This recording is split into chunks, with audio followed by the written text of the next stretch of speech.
Hello dear students, అందరికీ నమస్కారం. Welcome to our channel. Dear students, మనము గత వీడియోలో ఈ ఎకాలజీ లేదా ఆవరణ శాస్త్రానికి సంబంధించినటువంటి అంశాల్లో భాగంగా కొన్ని బేసిక్ టెర్మినాలజీ మనం నేర్చుకోవడం జరిగింది. మరి అందులో భాగంగా మరికొన్ని టెర్మినాలజీ కూడా మనం తెలుసుకోవాల్సినటువంటి అవసరం ఉందండి. సో అందులో మొదటిగా మనం తెలుసుకోవడానికి ఉన్నటువంటి పదాలు ఏంటంటే గ్రాస్ ప్రొడక్టివిటీ అని చెప్పి ఒక అంశం ఉందండి. ఏంటన్నా గ్రాస్ ప్రొడక్టివిటీ అని పిలుస్తున్నటువంటి ఒక పదం. మరి ఇక్కడ గ్రాస్ ప్రొడక్టివిటీ అంటే ఏంటి అనేది మనం తెలుసుకునే ప్రయత్నం చేద్దామండి. గ్రాస్ ప్రొడక్టివిటీ అంటే ఏంటంటే మనకి ప్రొడ్యూసర్స్ అని చెప్పి నేల మీద ఉత్పన్నకారులు అని చెప్పేసి మనం పిలుస్తామండి. ఎవరిని ప్రొడ్యూసర్స్ ఉత్పన్నకారులు అని చెప్పేసి పిలుస్తామంటే మొక్కలు అనబడేవి ఏవైతే ఉన్నాయో మొక్కలన్నీ కూడా మనకి ప్రొడ్యూసర్స్ లేదా ఉత్పన్నకారులు అంటారు. ఎందుకంటే మొక్కల ద్వారా మనం ఏం పొందుతున్నాం అంటే ఎనర్జీ లేదా శక్తి పొందుతూ ఉన్నాం. ఈ శక్తి అనేది ఎలా పొందుతూ ఉన్నామండి? ఫోటోసింథసిస్ అని పిలుస్తున్నటువంటి ఒక పద్ధతి ద్వారా. ఓకేనమ్మా, ఫోటోసింథసిస్ కిరణజన్య సంయోగ క్రియ పద్ధతి ద్వారా మనకి కావలసినటువంటి శక్తిని పొందుతున్నాం. అయితే మనకి ఇక్కడ గ్రాస్ ప్రొడక్టివిటీ అంటే ఏంటి అంటే మనకి కిరణజన్య సంయోగ క్రియ ద్వారా, ఓకేనండి, కిరణజన్య సంయోగ క్రియ ద్వారా మనకి రేట్ ఆఫ్ ప్రొడక్షన్, జాగ్రత్తగా వినండి, rate of production of organic matter అంటే మనకి ఈ కిరణజన్య సంయోగ క్రియ ద్వారా మొక్కలు అనేవి ఎంత మొత్తంలో కర్బన పదార్థాలను ఉత్పత్తి చేయగలిగాయో దాన్నే మనం ఏమంటామంటే గ్రాస్ ప్రొడక్టివిటీ అని చెప్పేసి మనం చెప్పొచ్చండి. ఓకేనా, రైట్. ఆ తర్వాత మనకి ఇంకా మనం తెలుసుకోవాల్సిన అంశాలు ఏంటంటే ఎకోసిస్టమ్కి సంబంధించినటువంటి అంశాలు. మరి ఎకోసిస్టమ్ గురించి మనం మాట్లాడుకునేటప్పుడు ఏ అంశాలు మనం మాట్లాడతాం? ఓకేనా, సో కేర్ఫుల్గా వినడానికి ప్రయత్నించండి. చాలా క్లారిటీగా మీకు చెప్పే ప్రయత్నం చేస్తానండి.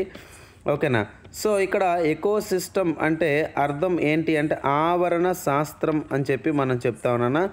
ఆల్రెడీ మీకు అవగాహన వచ్చి ఉంటుంది ఎకోసిస్టమ్ లేదా ఎకాలజీ అంటే ఏంటి అనే విషయం మీద. మరి ఇక్కడ ఎకోసిస్టమ్ అని చెప్పి మనం పిలుస్తూ ఉన్నాక తెలుగులో ఆవరణ శాస్త్రం అని చెప్పి మనం పిలుస్తూ ఉన్నాం. ఇంగ్లీష్లో ఏమని పిలుస్తున్నాం? ఎకోసిస్టమ్.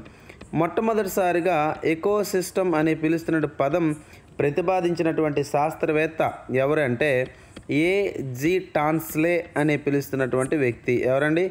ఏజీ టాన్స్లే అని పిలుస్తున్న వ్యక్తి మొట్టమొదటిసారిగా 1935వ సంవత్సరంలోనే ఎకోసిస్టమ్ అని పిలుస్తున్నటువంటి పదం అనేది ప్రపోజ్ చేయడం జరిగిందండి. మరి ఎకోసిస్టమ్ అంటే ఏంటి అంటే మనకి ఇక్కడ ఎకోసిస్టమ్ అంటే మనం ఏమని చెప్తామంటే అండి, and it is functional unit consisting of all living beings of N area.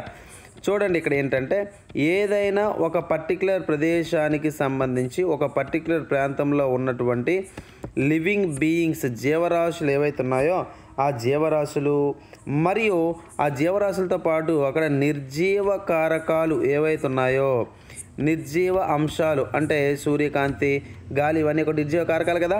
ఇవన్నీ కలిపి ఒకదానితో ఒకటి ఓకేనా అంతర సంబంధాలు కలిగి ఉండాలి. ఇది ఇంపార్టెంట్. ఏంటన్నా ఏం కలిగి ఉండాలి? అంతర సంబంధాలు అంటే మనం ఎలా చెప్పొచ్చండి? ఇంటరాక్షన్స్ అని చెప్పి మనం పిలవచ్చు. ఏమని పిలవచ్చండి? ఇంటరాక్షన్స్. ఇలా జీవులు అనేవి ఏవైతే ఉన్నాయో వాటి చుట్టూ ఉన్నటువంటి నిర్జీవ అంశాలతో పాటుగా అంతర సంబంధాలను కలిగి ఉండడమే మనం ఏమని పిలుస్తామంటే ఎకోసిస్టమ్ అని చెప్పేసి మనం పిలుస్తూ ఉంటాం. మరి ఈ ఎకోసిస్టమ్ని మనం రెండు విధాలుగా క్లాసిఫై చేయొచ్చండి. ఎకోసిస్టమ్ ఎన్ని విధాలుగా క్లాసిఫై చేయొచ్చు? మొదటిది ఏంటంటే న్యాచురల్ ఎకోసిస్టమ్ అని చెప్పి మనం పిలుస్తాం. మొదటిది ఏంటన్నా? మొదటిది న్యాచురల్ ఎకోసిస్టమ్ అని చెప్పి మనం పిలుస్తాం. మరి రెండవది మనం తీసుకుంటే కనుక రెండవది ఆర్టిఫిషియల్ ఎకోసిస్టమ్ అని చెప్పి మనం పిలుస్తాం. ఏమని పిలుస్తామండి? రెండవది ఆర్టిఫిషియల్ ఎకోసిస్టమ్ అని చెప్పి మనం పిలుస్తాం. The first one is natural ecosystem and the second one is artificial ecosystem. ఇలా we're classifying the ecosystem into 2 groups. ఓకేనా, అయితే ఇక్కడ న్యాచురల్ ఎకోసిస్టమ్ అని చెప్పి ఎవరిని పిలుస్తూ ఉన్నాం? ఓకేనా, ఎవరినండి? న్యాచురల్ ఎకోసిస్టమ్ అని చెప్పి ఎవరిని పిలుస్తూ ఉన్నాం? జాగ్రత్తగా వినండి. సహజ సిద్ధమైనటువంటి ఆవరణ వ్యవస్థ అని చెప్పి ఎవరిని పిలుస్తూ ఉన్నాం? సో దీనికి ఎవరిని మనం ఎగ్జాంపుల్గా తీసుకోవచ్చు? న్యాచురల్ ఎకోసిస్టమ్కి వచ్చేసరికి మనం మొదటిగా ఫారెస్ట్ అంటే అడవులు అనేవి ఏవైతే ఉన్నాయో అడవుల్ని సహజ సిద్ధమైనటువంటి ఆవరణ వ్యవస్థగా మనం పరిగణించవచ్చు. ఓకేనా. అదేవిధంగా డిజర్ట్స్ అంటే మీకు తెలుసు కదండి. డిజర్ట్స్ అంటే ఏంటి? ఎడారులు. డిజర్ట్స్ అంటే ఏంటండి? ఎడారులు. ఓకేనా. డిజర్ట్స్ అంటే ఏంటి? ఎడారులు. అదేవిధంగా గడ్డి భూములు లేదా పచ్చిక బయళ్ళు కలిగినటువంటి భూములు, దాన్నే మనం గ్రాస్ ల్యాండ్స్ అని చెప్పి పిలుస్తాం. ఏమని పిలుస్తామండి? గ్రాస్ ల్యాండ్స్ అని చెప్పి మనం పిలుస్తూ ఉంటాం. అండ్ తర్వాత పాండ్స్. ఓకేనా. పాండ్స్ అంటే ఏంటన్నా? చెరువులు. పాండ్స్ అంటే ఏంటి? చెరువులు. మరియు తేమతో కూడినటువంటి నేలలు వెట్లాండ్స్ అంటారు. ఓకేనా. వెట్లాండ్స్ ఉదాహరణగా మనం తీసుకోవచ్చు. అదేవిధంగా లేక్స్, సరస్సులు ఏవైతే ఉన్నాయో ఈ సరస్సుల ఉదాహరణగా తీసుకోవచ్చు. ఇవన్నీ కూడా దేనికి ఉదాహరణ అండి? న్యాచురల్ ఎకోసిస్టమ్కి ఉదాహరణగా మనం పరిగణించవచ్చు అనమాట. ఈ పాయింట్స్ మీరు జాగ్రత్తగా నోట్ చేసుకునే ప్రయత్నం చేయండి. ఓకేనా. అరేంజ్ చేస్తున్నా, మరి నోట్ చేసుకున్నారు కదా. So I hope you all notice all these points, right? ఓకేనండి. నెక్స్ట్ దీని తర్వాత మరి ఆర్టిఫిషియల్ ఎకోసిస్టమ్ అని చెప్పి మనం పిలుస్తూ ఉన్నాం. Artificial ecosystem. ఓకేనా. ఆర్టిఫిషియల్ ఎకోసిస్టమ్ అంటే ఇక్కడ జాగ్రత్త కృత్రిమ ఆవరణ వ్యవస్థ అని చెప్పి మనం పిలుస్తామండి. ఆర్టిఫిషియల్ ఎకోసిస్టమ్ జాగ్రత్తగా వినండి, ఇక్కడ మళ్ళీ రాస్తాను. సో రెండోది ఏంటంటే ఆర్టిఫిషియల్, ఓకేనమ్మా, ఆర్టిఫిషియల్ ఎకోసిస్టమ్ అని చెప్పి మనం రెండోది చెప్తా ఉన్నాం. మరి ఈ ఆర్టిఫిషియల్ ఎకోసిస్టమ్ గురించి మనం ఏం మాట్లాడతామంటే ఇక్కడ ఆర్టిఫిషియల్ ఎకోసిస్టమ్స్ ఎప్పుడు కూడా all these are the man made ecosystems. ఏంటన్నా ఇవన్నీ కూడా మ్యాన్ మేడ్ అంటే మానవ నిర్మితమైనటువంటి ఆవరణ వ్యవస్థలుగా మనం చెప్తా ఉంటాం. మరి దీనికి ఉదాహరణగా మనం ఎవరిని తీసుకుంటాం? గార్డెన్స్ని తీసుకోవచ్చు. ఎవరిని తీసుకోవచ్చు అండి? గార్డెన్స్ని తీసుకోవచ్చు.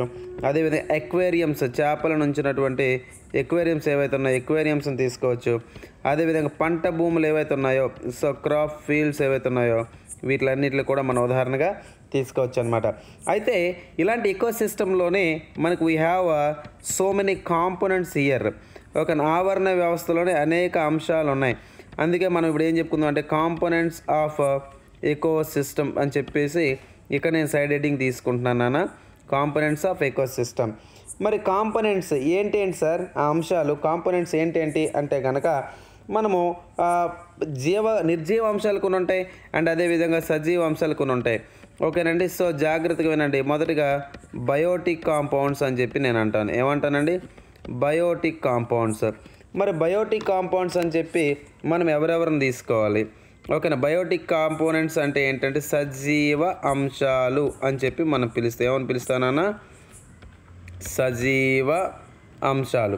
మరి దీనికి ఉదాహరణగా మనం ఎవరిని తీసుకుంటాం అంటే ఒక్కొక్కటి కొన్ని ఫ్యాక్టర్స్ ఉన్నాయి. మొదటిగా ప్రొడ్యూసర్స్ అంటే ఉత్పన్నకారులు. మీకు ముందుగానే వీడియో స్టార్టింగ్లోనే చెప్పాను.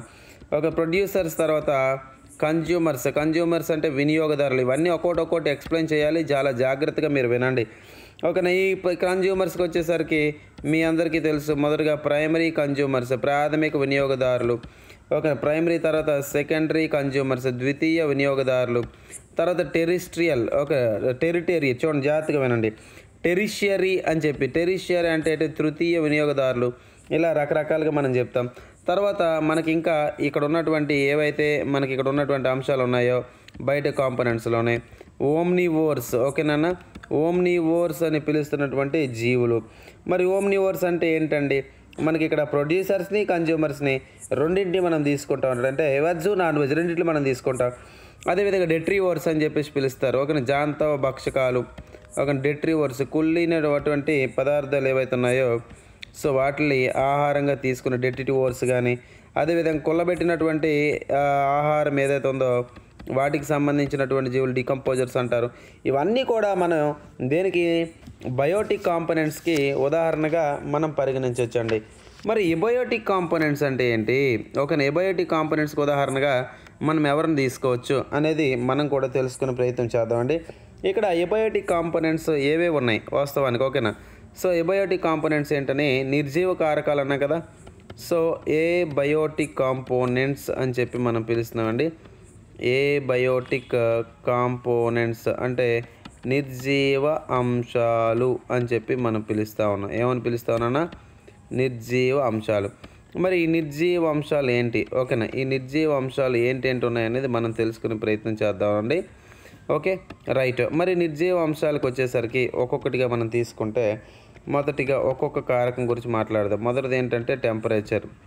ఓకే, టెంపరేచర్ అనేది ఒక నిర్జీవ కారకం. అదేవిధంగా మీకు ఆల్రెడీ ముందే చెప్పడం జరిగింది, లైట్ కాంతి అనేది ఒక నిర్జీవ కారకం. అదేవిధంగా విండ్ అంటే గాలి అనేది ఏదైతుందో గాలి పవనం అంటారు, ఇది కూడా ఒక నిర్జీవ కారకం. అదేవిధంగా ఆర్ద్రత అంటే ఏంటంటే హ్యూమిడిటీ అని చెప్పి పిలుస్తారు, ఈ హ్యూమిడిటీ ఒక కారకం. ఓకేనా. అదేవిధంగా టోపోగ్రఫిక్ కండిషన్స్, ఒక నేలకు సంబంధించినటువంటి అంశాలు. అదేవిధంగా మనకి ఎడాఫిక్ కండిషన్స్ కొన్ని ఉంటాయి. ఎడాఫిక్ కండిషన్స్ అంటే ఏంటన్నా, ఇక్కడ నేల యొక్క తత్వాల గురించి మనం మాట్లాడుతూ ఉంటాం.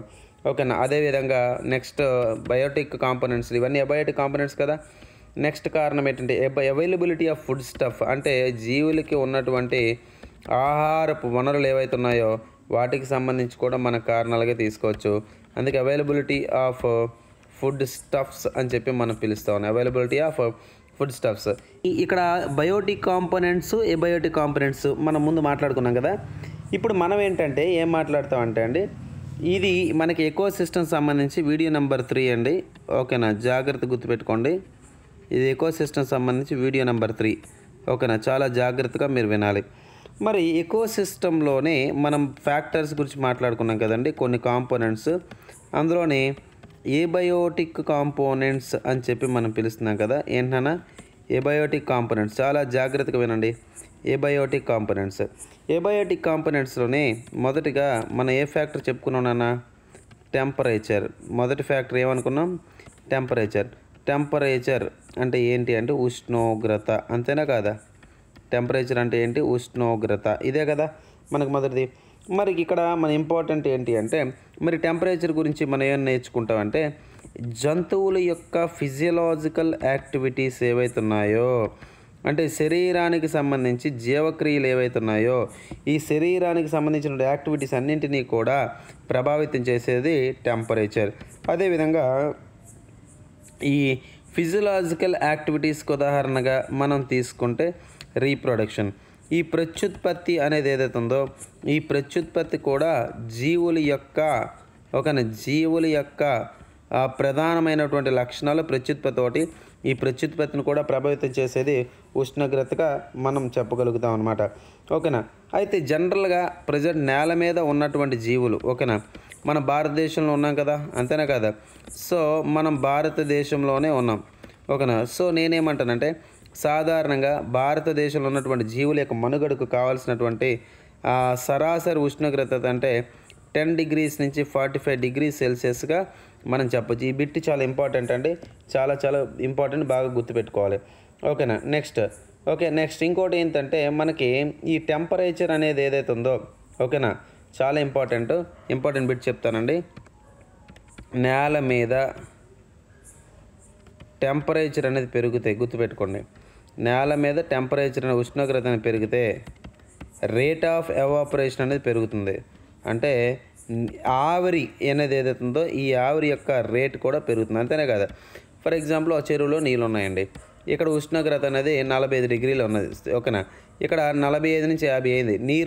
నీటి ఆవిరి ఏమవుతుందండి, జనరల్గా ఈ నీటి ఆవిరి యొక్క రేటు పెరుగుతుంది లేదా, పైకి వెళ్ళి మేఘాలు ఏర్పడతాయి లేదా.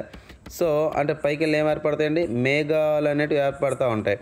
ఏర్పడే కారణం ఏంటి, ఇక్కడ ఉన్నటువంటి ఎవాపరేషన్ అంటే నీటి ఆవిరి రేట్ అనేది ఏదైతే ఉందో, ఆ రేట్ అనేది పెరుగుతూ ఉంది. రేటు పెరిగిందంటే కారణం ఏంటి, ఉష్ణోగ్రత పెరిగింది అని చెప్పేసి మనం చెప్పొచ్చు అనమాట. ఇది టెంపరేచర్ సంబంధించినటువంటి ఫ్యాక్టర్. మరి తర్వాత ఫ్యాక్టర్ ఏం డిస్కస్ చేద్దామంటే, టెంపరేచర్ తర్వాత లైట్ అనే ఒక ఫ్యాక్టర్. టెంపరేచర్ తర్వాత ఏంటమ్మా, లైట్ అనే ఒక ఫ్యాక్టర్ గురించి మనం డిస్కస్ చేసే ప్రయత్నం చేద్దాం. ఈ లైట్ అంటే ఏంటంటే, సాధారణంగా జీవులు అనేవి ఏవైతే ఉన్నాయో, అంటే ఆర్గానిజమ్స్, జీవులు అనేవి ఏవైతే ఉన్నాయో, ఈ జీవులు సాధారణంగా మొక్కల మీద ఆధారపడుతూ ఉంటాయి, అవునా, ప్లాంట్స్ మీద ఆధారపడుతుంటాయి.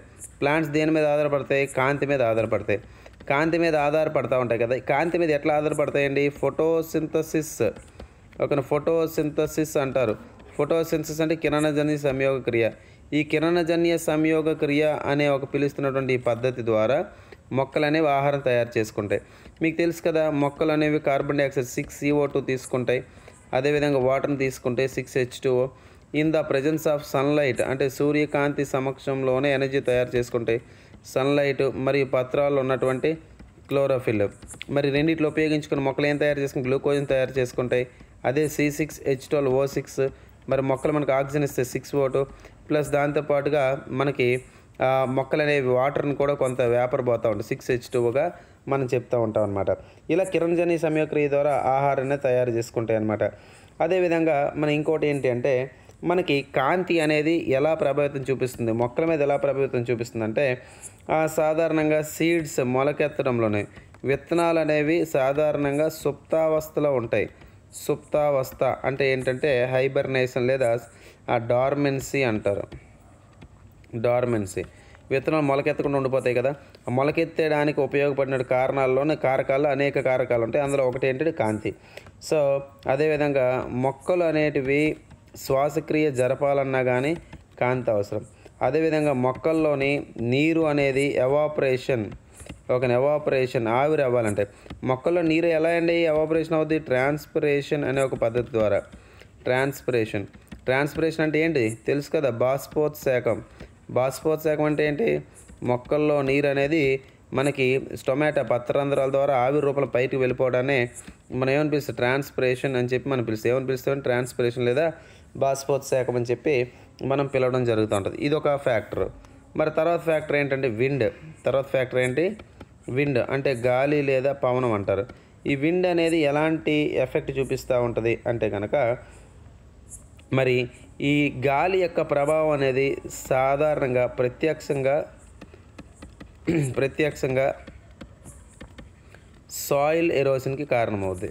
అంటే మృత్తికా క్షమక్షయం అంటే నేల అనేది ఏదైతుందో మంచి సారవంతమైనటువంటి నేల ఏదైతుందో ఈ సారవంతమైన నేల అనేది కొట్టుకుపోవడం. ఓకేనా. నెక్స్ట్ ఈ గాలి అనేది ఏదైతుందో మొక్కల్లోని పాలినేషన్ జరుగుతుంది కదండి. పాలినేషన్ అంటే ఏంటండి? పాలినేషన్ అంటే ఏంటి? సాధారణంగా పరాగ సంపర్కం అంటారు చూసారా. పరాగ సంపర్కం అంటే ఏంటంటే ఒక పుష్పంలో ఉన్నటువంటి పరాగ రేణువులు ఒక పుష్పంలో ఉన్నటువంటి పరాగ రేణువులు వాటిలో పొలిన్ గ్రెయిన్స్ అంటారు. అదే పుష్పంలో ఉన్నటువంటి కీలాగ్రాన్ని చేరితే దాన్నే మనం ఏమనిపిస్తాం? పరాగ సంపర్కం అని చెప్పి పిలుస్తాం. సో పరాగ సంపర్కంలో కూడా మనకి ప్రధాన పాత్ర పోషిస్తూ ఉంటుంది అనమాట. ఇది ఒక ఫ్యాక్టర్. తర్వాత మనకి హ్యూమిడిటీ అన్నాం. ఏమన్నామండి? హ్యూమిడిటీ. తర్వాత ఫ్యాక్టర్ ఏంటండి? హ్యూమిడిటీ. ఓకేనా. మరి హ్యూమిడిటీ అంటే తెలుగులో ఏంటి? ఆర్ద్రత అని చెప్పి పిలుస్తాం. ఏమని పిలుస్తామండి? ఆర్ద్రత అని చెప్పి పిలుస్తాం. ఓకేనా. ఇది ఇక్కడ ఏంటంటే ఈ హ్యూమిడిటీ అనేది సాధారణంగా దేంతో కలిపి మనకు చెప్పవచ్చు అంటే ఎవాపరేషన్తో దాదాపుగా సమానం. ఓకేనా. హ్యూమిడిటీ అనేది ఏదైతుంది దాదాపుగా ఇది ఎవాపరేషన్తో సమానమని మనం చెప్పుకోవచ్చు. ఎందుకంటే ఒకవేళ వాతావరణంలోని ఆర్ద్రత లేదా హ్యూమిడిటీ అనేది ఎక్కడైతే లోగా ఉంటుందో ఎక్కడైతే తక్కువ ఉంటుందో అక్కడ ఏమవుతుందంటే అక్కడ ఎవాపరేషన్ ఆవిరి రేట్ అనేది ఏదైతుందో ఆవిరి రేట్ అనేది హైగా అయిపోద్ది. ఏమవుతుందంటే ఆవిరి రేట్ అనేది హైగా అయిపోద్ది. చాలా చాలా ఇంపార్టెంట్ పాయింట్ ఇది. తర్వాత మరొక ఫ్యాక్టర్ టోపోగ్రఫిక్ కండిషన్స్ అన్నాం కదా. టోపోగ్రఫీ అంటే నేల యొక్క తత్వం గురించి మనం అధ్యయనం చేస్తాం కదా. ఓకేనా. టోపోగ్రఫీ అంటే ఏంటంటే మనకి ప్రధానంగా ఈ ఎకో సిస్టమ్ సంబంధించి ప్రభావితం చూపించే అంశాల్లోని మౌంటైన్స్ ఆల్టిట్యూడ్ అంటే పర్వతాల ఎత్తు, అదేవిధంగా మనకేంటంటే ల్యాండ్ యొక్క expansion of land expansion of land నేల యొక్క విస్తీర్ణం ఇవన్నీ కూడా మనకి ప్రభావితం చూపిస్తూ ఉంటాయి అన్నమాట. ఓకేనా. తర్వాత అవైలబిలిటీ ఆఫ్ ఫుడ్ స్టఫ్స్ అంటే జీవులకి మనకి సాధారణంగా ఉన్నటువంటి ఈ ఫుడ్ సోర్సెస్ ఆహార వనరులు ఏవైతే ఉన్నాయో ఇవన్నీ కూడా మరో వనరుగా మనం చెప్పవచ్చు అనమాట. ఇవి చాలా చాలా ఇంపార్టెంట్ అండి. అందరూ కూడా చాలా జాగ్రత్తగా గుర్తుపెట్టుకోవాల్సినటువంటి అంశాలు. ఓకేనా. మరి ఈ కాంపోనెంట్స్ ఆఫ్ ఎకోసిస్టమ్ అని చెప్పి మనకు క్వశ్చన్ అడిగేటప్పుడు ఓకేనమ్మా కాంపోనెంట్స్ ఆఫ్ ఎకోసిస్టమ్ క్వశ్చన్ అంటే మనం ఆన్సర్ ఏమని చెప్పాలని గుర్తుపెట్టుకోండి. ఓకేనా. రైట్. జాగ్రత్తగా వినండి. Components of ecosystem. ఓకేనా. కాంపోనెంట్స్ ఆఫ్ ఎకోసిస్టమ్ అని అడిగినప్పుడు మీరు ఏం చేస్తారంటే ఆన్సర్ ఏం పెడతారని జాగ్రత్తగా వినండి. ఈ కాంపోనెంట్స్ ఆఫ్ ఎకోసిస్టంలోని ప్రధానంగా బయోటిక్, ఏబయోటిక్ ఉన్నాయని మీ అందరికీ తెలుసు. ఆల్రెడీ నేను చెప్పాను. ఏబయోటిక్లో ఎన్ని ఫ్యాక్టర్స్ ఉన్నాయి అని అడిగారే అనుకోండి. ఏబయోటిక్లో ఎన్ని ఫ్యాక్టర్స్ ఉంటాయంటే నిర్జీవ కారకాలు ఎన్ని అంటే 7. ఓకేనా. 7లోని మొదటిగా ప్రభావితం చేసేది ఏంటండి? ఉష్ణోగ్రత అంటే టెంపరేచరు. ఓకేనా, టెంపరేచరు. తర్వాత తీసుకుంటే లైట్. టెంపరేచర్తో లైట్ చూపిస్తుంది కదా ప్రభావితం. లైట్ తర్వాత ప్రభావితం చూపించేది విండ్. విండ్ అంటే గాలి. ఓకేనా. గాలి తర్వాత మనకి ప్రభావితం చూపించేది ఇంకేమున్నాయండి? హ్యూమిడిటీ. ఇంకోటి ఏంటన్నా? హ్యూమిడిటీ ఉంది. తర్వాత మనం ఏం గుర్తుపెట్టుకోవాలి? టోపోగ్రఫిక్ కండిషన్స్. ఏదమ్మా? టోపోగ్రఫిక్ కండిషన్స్ ఉన్నాయి. తర్వాత ఎడాఫిక్ కండిషన్స్ ఉన్నాయి. తర్వాత ఏమున్నాయండి? ఎడాఫిక్ కండిషన్స్ ఉన్నాయి. తర్వాత ఆహారపు వనరులు. That means availability of food stuffs. Availability of food stuffs. ఇలా రకరకాల కారకాలు అనేటివి మనకు ఉండడం జరిగిందనమాట. ఇవి చాలా చాలా ఇంపార్టెంట్. చాలా జాగ్రత్తగా మీరు గుర్తుపెట్టుకోవాల్సినటువంటి అంశాలన్నమాట. ఓకేనా. సో కేర్ఫుల్గా వీటిని గుర్తుపెట్టుకున్నామా. నెక్స్ట్ వీడియోలో మనం ఏం చేద్దామంటే బయోటిక్ కాంపోనెంట్స్ ఏవైతే ఉన్నాయో బయోటిక్ కాంపోనెంట్స్ గురించి మనం డిస్కస్ చేసే ప్రయత్నించదు. ఓకేనా. రైట్. Thank you.